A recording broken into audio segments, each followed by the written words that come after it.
Hello and welcome to another Tinto Talks video. Before we get into the main topic of all of the stuff that I've got to go through today, I just want to say apologies for this video being like 3 days late. If you hadn't noticed, today I actually uploaded this video, Top 10 Changes in EU5, and essentially it's a fully scripted, edited video, and it took me a long time to make. So I've been essentially super busy on that for the past and during the weekend. And so I didn't get a chance to make this video until right now. So if you want to go and watch that, it's actually the pinned video on my homepage. I would super appreciate if you would watch it. Let me know your thoughts about it, all the thoughts about all the things that they say in it, and all of that kind of good stuff. And yeah, that's cool. Now, anyway, without further ado, let us have a chat about all the things coming in the lovely Tinto talks and all of the comments that the devs have left in regards to all the comments that you have left. So first off, obviously, Saturday building. It's always the Saturday building. We have here the Fortress Church, posted by Pavia. Johan is currently, I don't think he is anymore as of right now, but he might be, up in Sweden, in Stockholm, to talk to the other Paradox people. But anyway, we have the Fortress Church here. It's a building available for Catholic countries, and that's pretty relevant. We'll get on to why in a moment, but only for the Germans, French, Hungarians, British, and Iberians in the Age of Traditions. Increases the max literacy for your clergy, increases their power, increases their food consumption, gives you a bit of garrison and a bit of fort defense. So it's basically a church and a fortress at the same time. I suppose that makes sense. The Fortress Church is a building with a dual purpose, that being as a church and a fortress. It serves its community as a normal church with all its religious functions, but it's also used in cases of sieges as a defensive building. Awesome. Love that. And we had a lot of people, 2, 3, 4, 5, all wondering if the Orthodox nations will also get a fortress monastery. And look, I'm sure, I'm certain, I'm positive, I am absolutely 100% convinced that fortress monasteries exist in real life. I understand this, I know this, but you cannot tell me the words fortress monastery together without me getting a raging Warhammer 40k vibe. Let's call it a vibe. The Fortress Monastery of the Ultramarine, all of this kind of stuff. Look, that word. If they add Fortress Monasteries, great. But there is a little bit of contention, a question maybe, let's say, about it. A question that comes with a minor spoiler. There is a unique type of monastery for the Orthodox and Miaphysite religions. They'll explain in a later Tinto Talks why, because it fits their religious gameplay.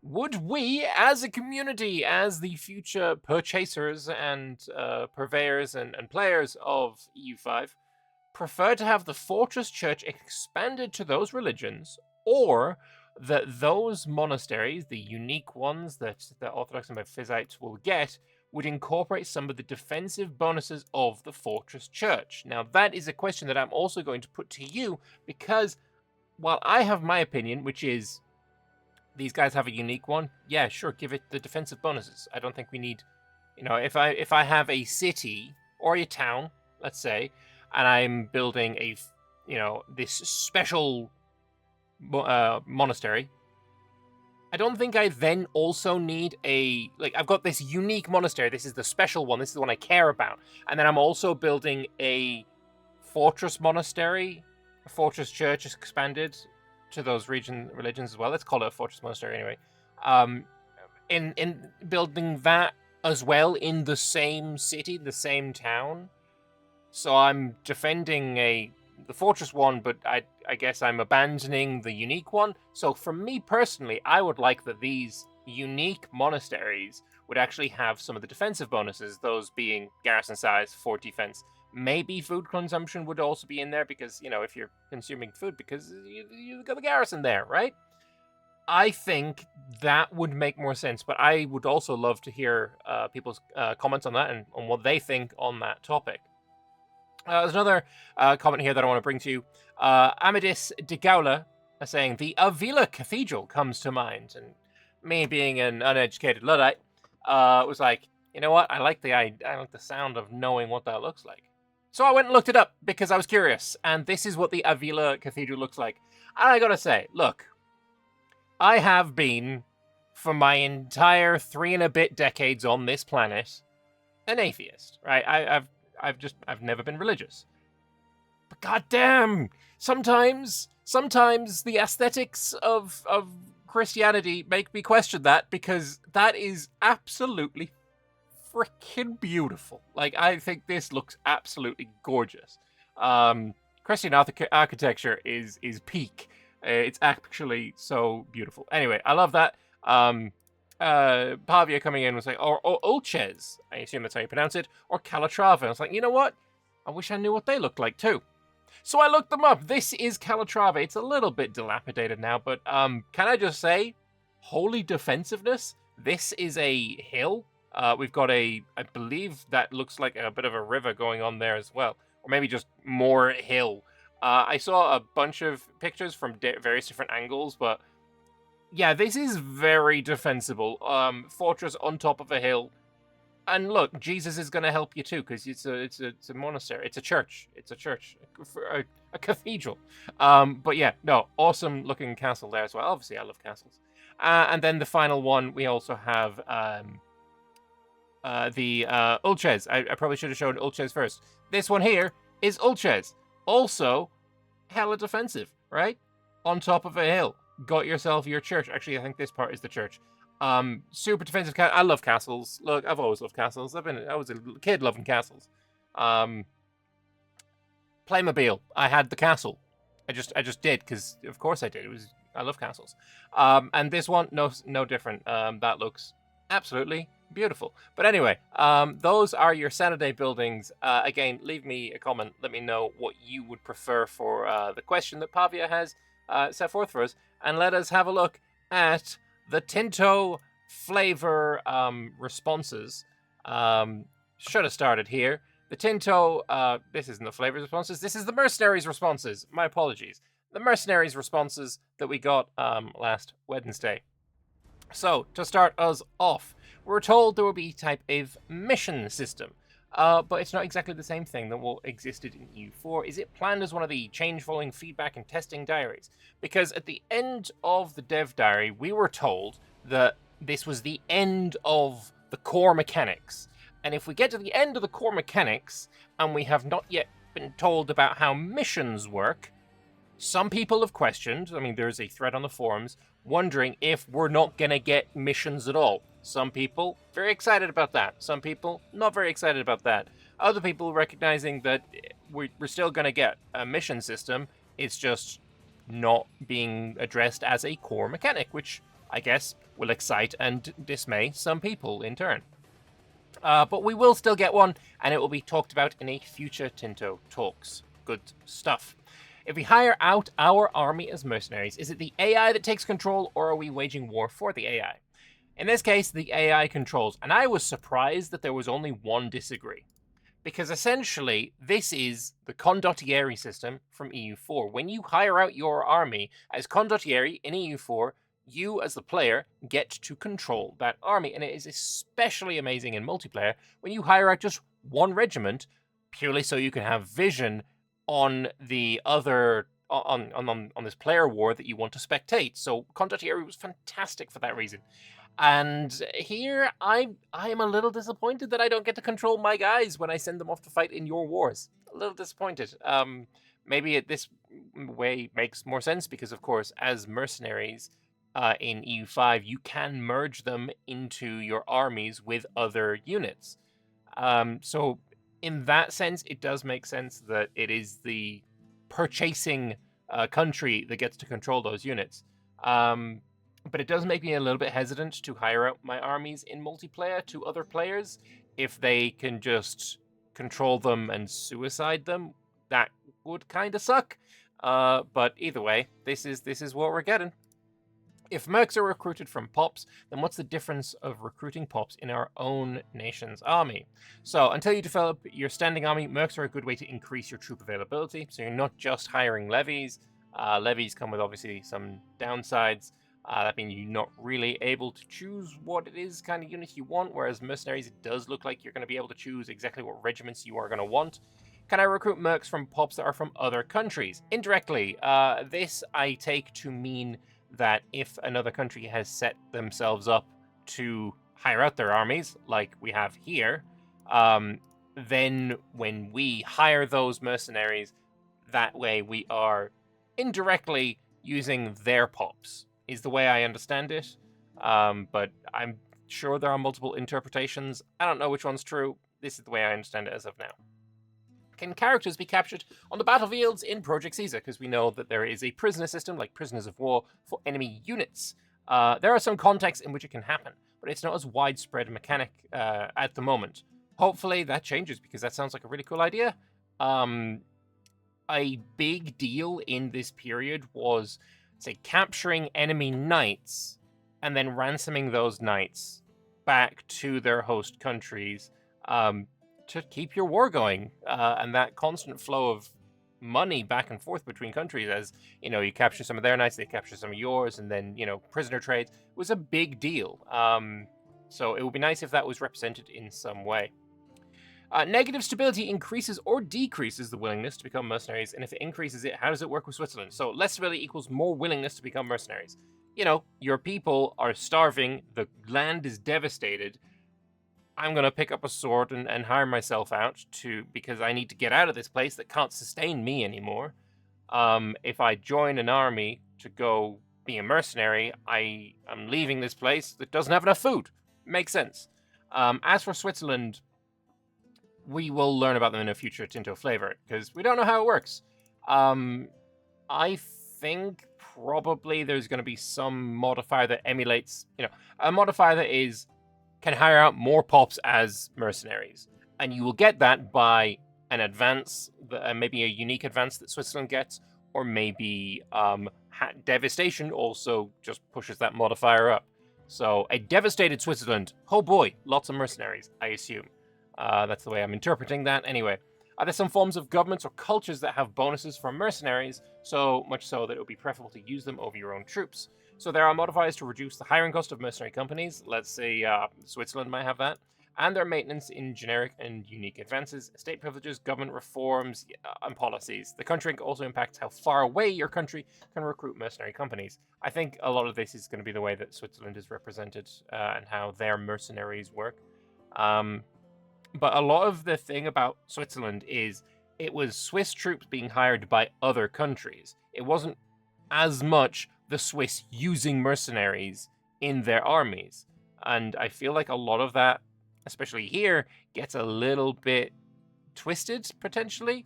But, maybe I'm wrong. Maybe I'm historically illiterate, and Swiss actually used a crap ton of mercenaries. But the way I understand it is it's actually just people using Swiss mercenaries. But anyway, what happens in the late game with mercenaries when all the nations are going to have standing armies? Will there be a less access to recruit mercs because more pops in the standing army? So standing armies will be much more important, but mercenaries can still be relevant. There are a few historical examples, such as the Hessians, western Germany, I think that's where Hesse is. I don't know the historical example they're talking about, but you know what?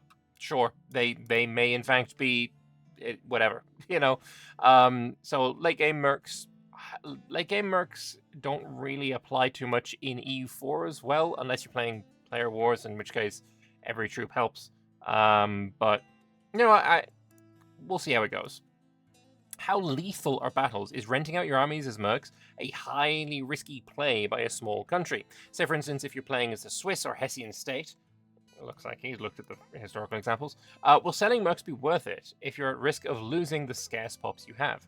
So it might be a way of getting money to develop your country's economy by investing in buildings, and then those buildings maybe attracting more pops to come and live in your country. Could be a way. It is a trade-off for sure. Do mercenaries need goods for maintenance beside ducats? All different units in an army need goods for maintenance, so you will have to still supply your mercenaries with, their weaponry If they have rifles, they're rifles, etc. I like that idea, for sure. Can I recruit mercenaries from pops I haven't accepted yet? If they're in the mercenary pool, yes. Where's the money that you pay the mercenaries go? Does it go to the local economy? Right now, the money vanishes. A lot of people dislike when the devs have said this in the past. But Pavi here saying maybe it'd be interesting if some of the money goes to the pops of the origin region. I kind of like that idea as well. If you recruit mercenaries from minorities, can they stab you in the back later? So, no, they're separate instances.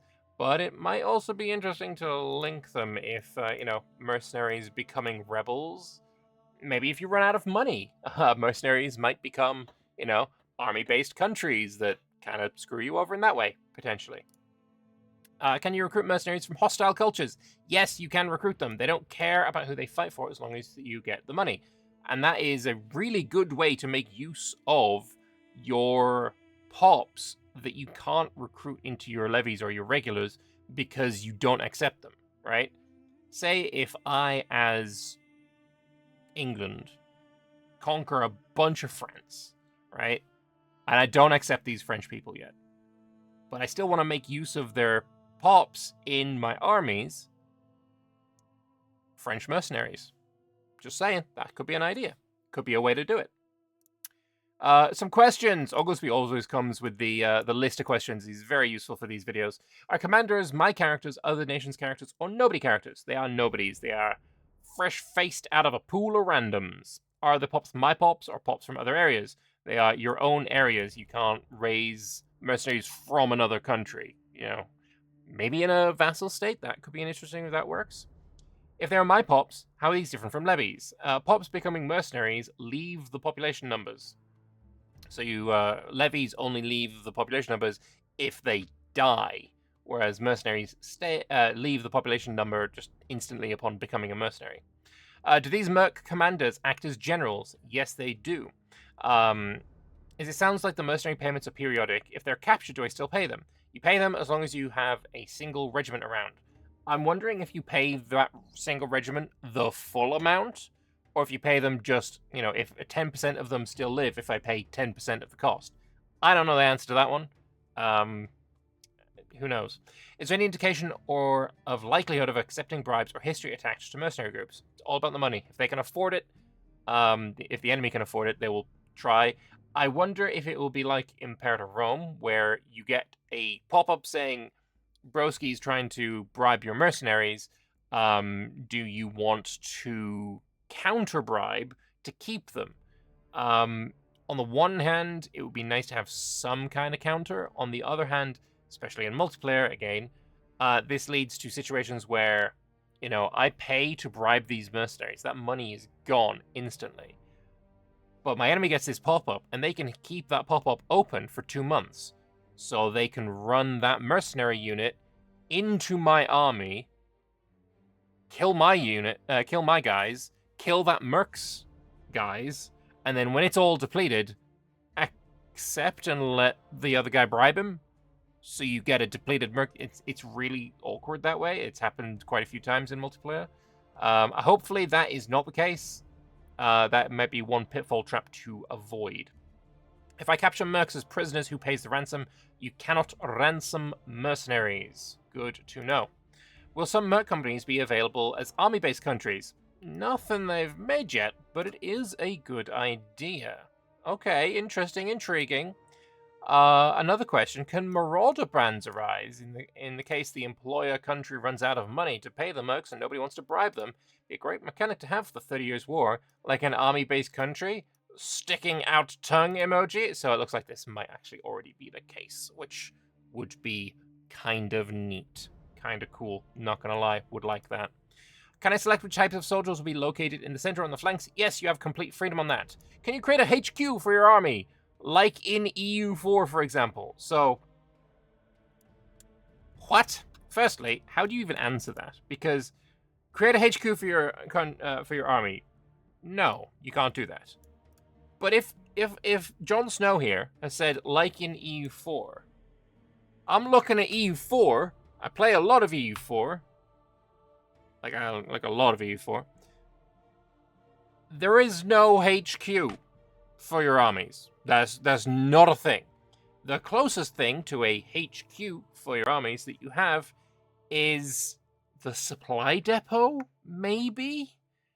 And we know those exist in EU5.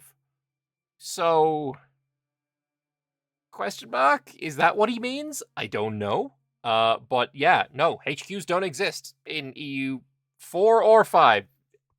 If you have any idea what Jon Snow means here, let me know, because I have no idea.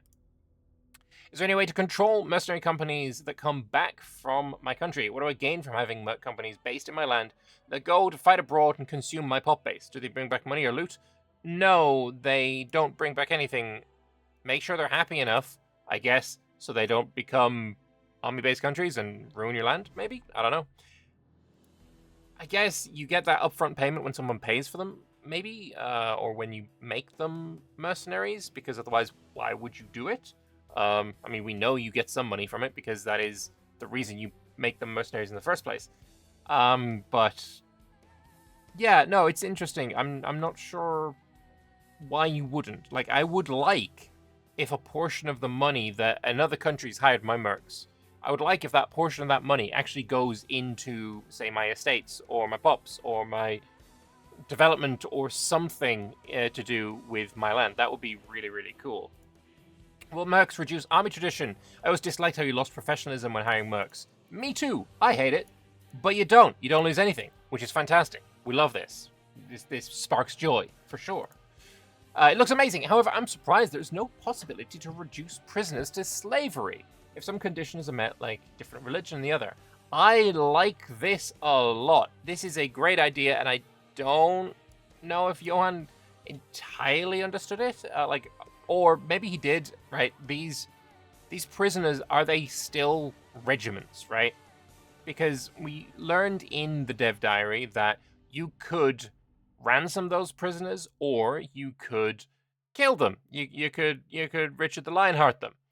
And I do think it is a great idea to be able to instead make them slaves in your country. I think that's a fantastic idea, actually.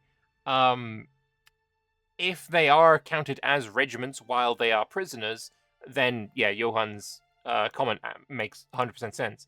If they're not, then I don't exactly know what it is he's referring to. So let's just assume that they are. And that's just a really good idea, and maybe Johan is in favor of this idea. Maybe. Are free companies, such as the White Company, building-based countries that will rent out their private armies as Condottieri, or do they use some other mechanic? They are mercenary companies that can be hired. And we have another comment on this, that we're getting some interesting wires crossed, streams crossing kind of thing, because this next comment actually comes from a different thread entirely. This one actually comes from the, I believe, I can't remember, but it comes from the Hungary Tinto flavor. Matt for also asking about the White Company. He says, I know it's not just related to Hungary, but how do scripted historical mercenaries companies work? Like John Hawkwood for Florence, does he appear as a recruitable commander in the area of Tuscany, which only Florence can hire? And what about his troops? Are they pops of Florence, or do they come from England? So the White Company event here is if you want to hire the White Company, you lose some money, you hire the White Company, John Hawkwood moves to the Republic of Florence, and White Company gains John Hawkwood as their commander. They're shown in the second line of the tooltip here for the White Company. You get 15 infantry regiments with 1,500 men in them each, and 5 cav regiments with 250 men in them each. And then you get this. The White Company after being hired. It's the first is how it appears in the military panel. The second is the tooltip when you hover over it. So that's what it appears like. You have your men here. Oh, actually, no. It's 15 infantry regiments with 100 men each, and 5 with 50 men each. My apologies. So you have 1,750 men total, and then if you hover over it, then you get this. Where you gain food from, what your current morale is, how much it's getting, how many prisoners they have, the regiments that are around, left flank, center, right flank, reserves, I believe. But yeah, that's cool. And I really like that we had to go into 2 completely separate frickin' Tinto talks for this combined answer. Very cool. But anyway, let us move on to the Hungary dev diary, right? We have just had a Hungary comment. Now let's get into the Hungary dev diary in total.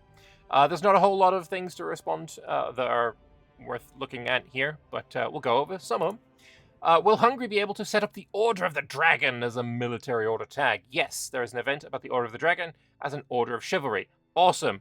I love that. That's pure vibes. Order of the Dragon, cool. And I'm fairly sure Order of the Dragon is where Vlad Draculesti, I believe that's how you say his surname. So Vlad Dracul, Vlad the Impaler, that's where he got his surname, is the Order of the Dragon. So just saying, that's kind of awesome. Dracula comes from dragon, essentially, if you trace back the whole thing. So yes, they can be set up. Fantastic. Love that. Can we get some information on Croatia? So Croatia is not one of the countries that they were going to do a Tinto flavor on. So yeah, they're just going to do it. They start in a personal union with Hungary, so they have the same ruler, same heir, religion here, their culture, their capital is Knin. They have one urban location, 132,000 population, and a 6.8 ducat tax base. Lovely. So this is what you get when you hover over the country overview. Will Jadwiga or Hedwig d'Anjou show up via the Polish-Hungarian Union event? No idea, because that wasn't something that they answered. But what happens for Transylvania if you release the country? This is what it looks like. It is pretty fat. It's pretty huge. And it is the same color as in EU4, as everyone was expecting and hoping for. But awesome. Love that. So almost all flavor shown so far is the early game. Can you show some late game flavor? So here we have some late game flavor. We have Adam Francis Collar. It's a great personality, having held the titles of Jurist, Imperial Royal Court Councillor, and Chief Imperial Royal Librarian. He is also a historian and an influential advocate of the Holy Roman Empire. He has conducted extensive research into ethnology, developing it as a scientific discipline, and his works cause many people to see him as a pioneer of pan-Slavic activism. YouTube. I'm just reading out an event from a historical game. Please don't look at the words that I've just said and eat me alive. That would really suck. Anyway, it's a shame that such an influential person who was born in Hungary is something. We shall find a place from at the court or leave him in his current job. So yeah, we get some late game stuff there as well. Question: the bulwark of Christendom advance. What if no Turkish Beylik is able to best the Romans, and thus the Balkans remains Christian, i.e. a Roman resurgence? It seems odd to be the bulwark when you aren't being threatened by non-Christians. So basically, every game where I play is the Empire of the Romans? Yeah, that makes sense. It may happen, and it may be a bit immersion-breaking, but it's also true that the Hungarian kings historically held their kingdom... historically, their kingdom was a bastion of Christendom against Eastern threats. So in that regard, we think it keeps making sense flavor-wise. I mean, remember that it was in Hungary that the Mongols were defeated, though it was also in Hungary that the... what were they called? Not the Cumans, it was... the Magyars. Obviously, Hungary calls themselves Magyarország, something along those lines. That came in and settled Hungary. So, bulwark of Christendom, also formerly the people of Hungary, not Christians. But it's, you know what? You go back far enough, everyone wasn't a Christian, so it is what it is. But yeah, it still makes sense to call themselves the bulwark of Christianity, even if the Ottomans are not successful. Does this mean there won't be any content for, let's say, an Al-Andalus or a resurgent Romans other than their existence? So, of course, this is basically looking at the fact that they're only doing historical content, or that's what they keep saying. In general terms, it's not something they're leaning towards having by the release of the game, although there are some exceptions for plausible scenarios. Look, I'm not going to lie, I think that, if the Empire of the Romans kind of survives, thrives, continues to live, I do think it would be a bit of a shame and a missed opportunity to not have content for them, because it's going to be a very popular country. People like, these Rising from the Ashes Phoenix scenarios. It's just a very popular style of play in all Grand Strategy games. So, I feel like, one of those exceptions probably should be them. Finally, I forgot to mention this in the original comment, but since it was confirmed in Tinto Talk 40 that the Golden Bull of 1222 is in the game, can we see what it actually does? Yes, the Golden Bull of 1222 increases the nobles' satisfaction and power, maximum taxes for nobles minus 100%, and the levy size minus 15%. Foundational document in Hungary's history that enshrines the rights and privileges of the nobility. By virtue of this treaty, our nobility is granted exemption from direct taxation, ensuring that it suffers no burden due to the state's coffers demands. Moreover, this privilege limits the nobility's obligations to provide a fighting force, safeguarding their liberties while enhancing their influence in the kingdom. It seems pretty terrible, and I don't know why I would ever have that. I mean, I guess the country starts with it, but no, they actually don't. There's an event to reenact it. God damn, and you know I'm going to say no every time. It didn't end up showing in the Tinto flavor since the 2 event options and the bull itself needs some balancing, but they have enough events in the Tinto flavor. Makes sense.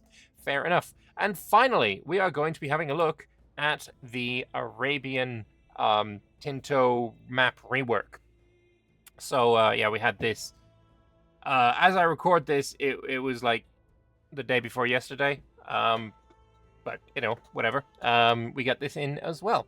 So, first of all, has the pop editor been fixed in the upcoming Tinto Maps review? Yes, it has been fixed. This is actually from the Hungary Dev Diary. Look, we're getting lots of streams crossed here in these talky videos. But, bad news, they think that at this stage it's more efficient for the workflow to keep working on the review of most aspects, and then they'll make the pop review, both on population sizes and minorities, all at once. They've already been bookmarking all the relevant and helpful posts in all of the Tinto map posts, so they won't lose any information during the process. So when you do see these Tinto map reviews and you think, oh, you know, just tell people about population things, or if you find some information, go back to the original Tinto maps and say, look, I think you got this wrong. This population here should be this, that, and the other. That's still useful. And especially if you know of information about the pre-Columbian North American population, that would probably be very helpful, because it's a little on the low side, if I recall correctly. Like, there's 20 million pups in all of North America, and historical estimates put it at 20 to 120 million, so they're going on the extreme low end. Maybe something in the middle might be quite nice. I don't know, 60 million seems like a decent idea. Either way, let's move on to some more of the comments about Arabia. So first off, what are the purple stripes? And we can have a look here. That is these ones here. That is Judaism. The color has been changed, but he's double checking now if they can change it again, since it's a little confusing in locations with Miaphysite pops also present. The idea that the Jewish faith is not some kind of sky blue is wild to me. I don't know why it just fits so well for me, for them to be that. I would recommend changing it. My suggestion would be the sky blue, I guess. Though, let's move on. I also see Mecca still has the English name, not the Arabic one. So they've just added Makkah naming in Arabic to the location. Awesome, perfect, love that. Can they give us the colored-in wasteland and the vassals without overlord color pleats? So I'm going to do this way. This is the original map, the one that we were shown at the start with, you know, wastelands not colored in, subjects not colored in. This is with wastelands colored in, so Subay gets a little bigger, the Jarwinids get a little bigger, and this is with vassals colored in, so Mecca becomes a vassal of the Mamluks. Here gets colored in, and these all get colored in as well. So yeah, essentially, a bunch of vassals in there. Makes sense. And then finally for today, have dates been merged with fruit? Johan is going to be talking about the additions and rework of the raw goods this Wednesday, which is going to be the video that I'm going to make today, I guess it's going to be for you, because this video is going to come out my 1 p.m.-ish, and in 3 hours, there's going to be the next Tinto Talk. So you're going to get 2 videos today. So, you know what? Maybe you should subscribe. Click the bell notification thingamabob so you don't miss the video that I'm going to upload in around about 3 to 4 hours' time. I will see you then. Toodaloo. Bye-bye.